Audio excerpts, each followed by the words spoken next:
Hey everybody, today I'm going to be reviewing The Zone of Interest. This was directed by Jonathan Glazer. I'm really sorry that I'm so late to the party on this one. I'm trying to get this review out before the Academy Awards just because it feels fitting, but yes, for me, this film is the best film of 2023, and of course, just like the year previously, I made my top 10 films of 2023 list before I saw this film. So I guess that's just going to be a constant thing, I guess, where I make my top 10, but my favorite film of the year isn't even on it, but whatever.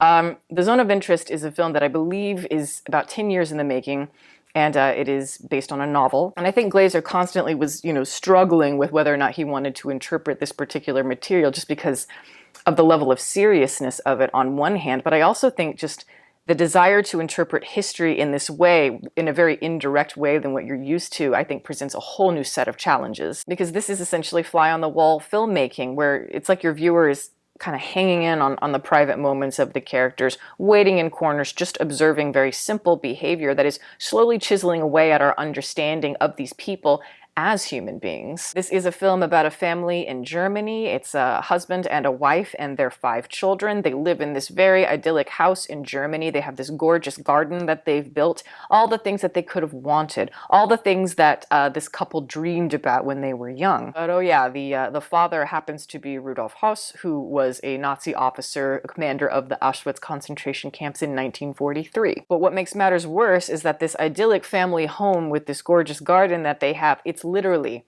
right next door to the concentration camp. The only thing that separates this family from all of the war atrocities is just a wall. But of course they will cover it with vines and rose bushes so they can, I guess, just forget who they are, what they're doing. That is it. That is the premise. We are never shown specifically any of the horrors, any of the suffering beyond the wall. We only hear it. Sounds of screaming and gunshots, devastation always happening in the background. I think the premise is ingenious. I think the instinct to move away from melodrama and focus again on the mundane is a lot more powerful and honest, more authentic. Usually when you're watching historical films, the cinematic tool is used to sensationalize, romanticize history, or we're looking at it like we have a bird's eye view, which never feels like I can connect to it emotionally. Yeah, when you have that bird's eye perspective, it's like you're making the entire film knowing the impact already. So it feels like a lot of that tension is gone. There's that feeling of like, we've read all of the history books, so we got to straighten up and make a,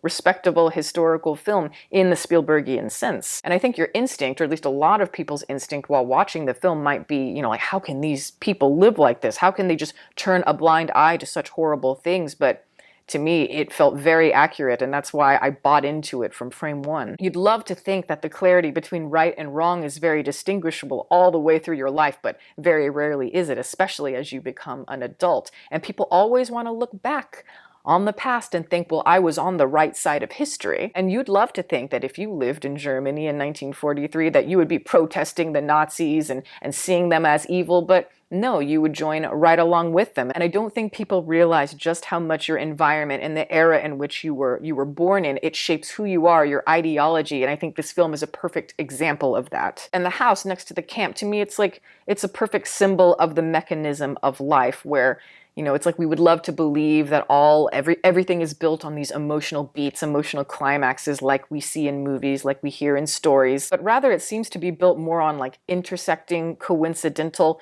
random emotions and random moments that are all just kind of bouncing around, bouncing into each other. The garden is life growing right where something is dying. And it's like life and death are always kind of weaving together as an experience.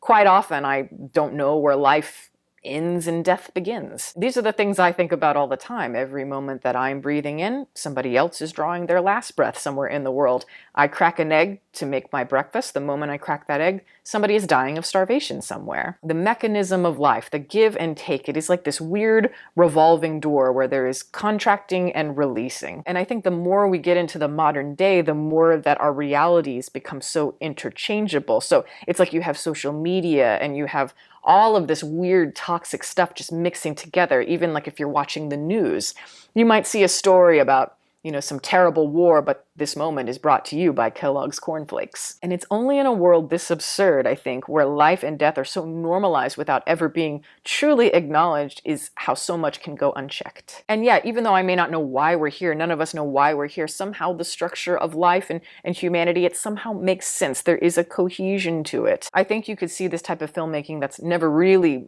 focusing on major dramatic conflict as a way to lean more into that very Kubrickian style of filmmaking, because this is very much like Holocaust by way of The Shining. So there's a lot of like horror, ghostly elements kind of echoing throughout the film.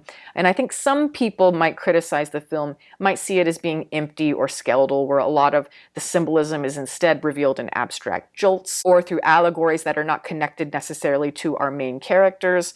And that might be a problem for some people, but for me, I disagree very strongly. I think the editing is meticulous. Every choice every actor makes is connected to something deeper. Every shot is connected to something deeper. It really does all have purpose. And not in a way that feels too ambiguous. And what I think is really important is that the runtime is very tight, because this is one of those movies that I think easily could have suffered from an editing problem, a length problem. But I like the fact that we know the conflict within each person and what they do to bury that conflict. And we're able to distinguish all of that. And the film is not taking a stance on our main character in, like the traditional ways, the ways you might see in like very classical cinema, particularly like Hollywood cinema. But that said, this film is clearly taking a stance, I think, on its characters. It does see our characters as doing very terrible things, and yet it chooses to be less judgmental about them than what you are normally used to. It doesn't see our main character as a villain. It just sees him as a man, or somebody who is just a deeply flawed human being who's just living his life. He doesn't really think about why he does things, he just does them, but most of us do. I think that this film could have been very pretentious, where it had like a lot of liminal spaces and a lot of shots that don't provide any texture or layers. They're just pretty to look at, where it is pure repetition. But no, I've seen the film, I think, about 5 times at this point. So I've really studied the way that it is structured, and I love it. The more that I watch it, the more sound it feels, and the more the emotions begin to percolate from the simplicity of everything. But again, it's just muffled. It's very tepid, indirect. I also think the detached style of filmmaking, it's obviously a method of voyeurism for the viewer, but I also think it just plays into the main character and just his mood, his interior vibe. Because first of all, he is a murderer. We never forget that. And he has no difficulty detaching himself from that particular emotion, it seems. But yet we never know what he is thinking as a character, really. He isn't particularly charismatic or anything like that. As I said, he's just a guy going to work, it seems. But he's also, a psychopath, and I think that there are elements of that, such as, he's never really able to show the affection to his wife, tell her he loves her, or his children in the same way he's able to show that affection to his pet horse, or just like a random pet on the street.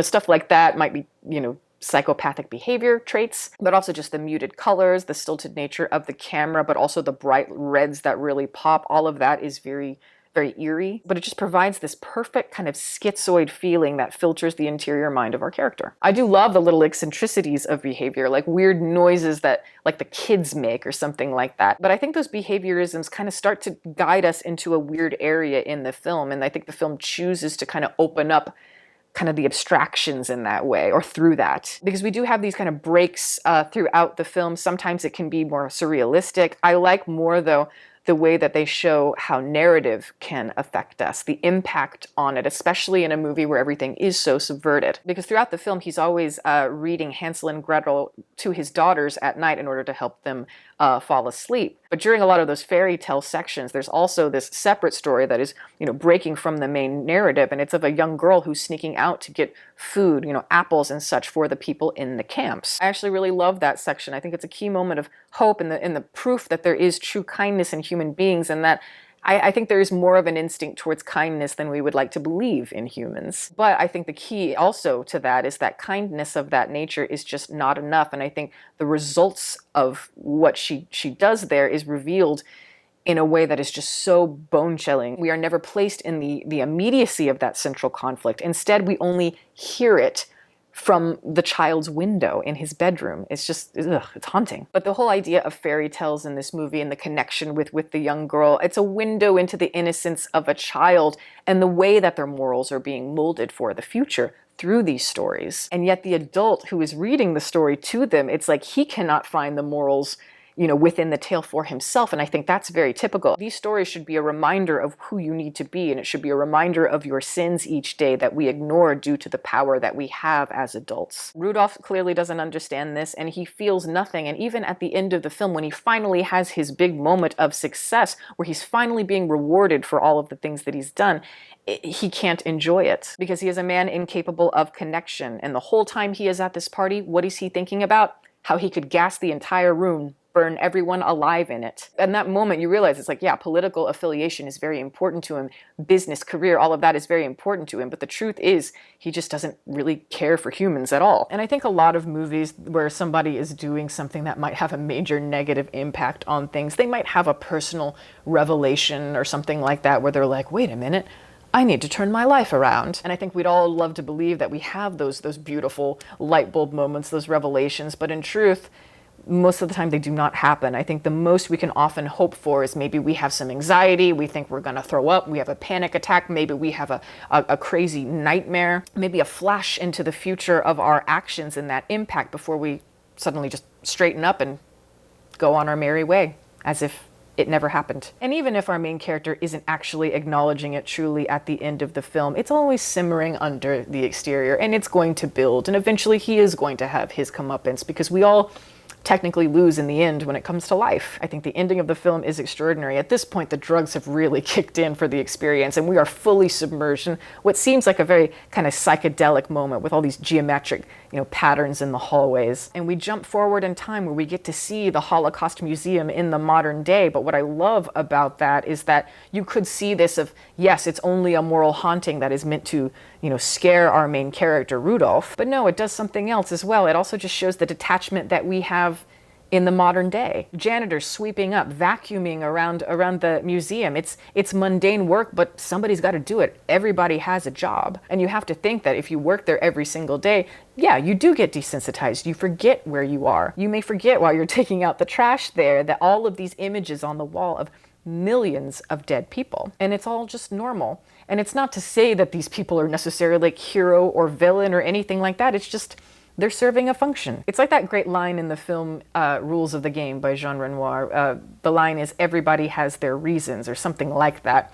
And it's like, yeah, we all have our paths in life. And a lot of times through those paths in life, we're going to cross over the ghosts of the past and the horrors of the present. This film is incredibly, incredibly special. It is, I can't stop thinking about it. It is the film that I was waiting for in 2023. A lot of good films in 2023, and yet this is the one that fully excelled. Again, it is a rejection of a lot of those gross, very melodramatic movies of the same sort, like Boy in the Striped Pajamas, as an example. Couldn't help but think about that one. But this is giving us an entirely new experience that is so much more chilling, so much more honest, in my opinion, a lot more respectful.